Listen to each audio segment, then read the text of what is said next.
चला तर मग आज होता संडे आणि ह्या दोघांना असते सुट्टी. तर मग म्हटलं चला जाऊया दुपारचं भटकंतीला.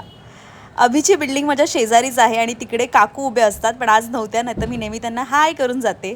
समीरला खूप फोन केले आणि ॲज युजल समीरने आमचे फोन नाही उचलले. मग आम्हाला कळलं की समीर मार्केटमध्ये गेला आहे. मग म्हटलं चला त्याला त्याच्या बिल्डिंग खालूनच किडनॅप करूया. खूप परिश्रम आणि वाट बघितल्यानंतर समीर शेठ आले.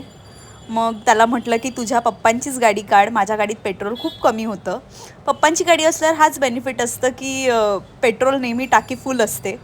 मग तिघंही निघालो. म्हटलं चहा घेऊया, गप्पा होतील छान. चहा घेतला आणि हे लोक परत लागले रील्स बघायला, स्क्रोल करायला आणि आताच वेळ गेला. म्हटलं चला घरी निघूया. मग गाडीवर बसून आम्ही चर्चा केली की आता जिम लावूया, थोडं वर्कआउट वगैरे करूया. आणि मग आमचं ठरलं आहे आता की जिम लावायची आहे. आता बघू किती काळ टिकतं हे आमचं जिमचं जे काही ठरलं आहे.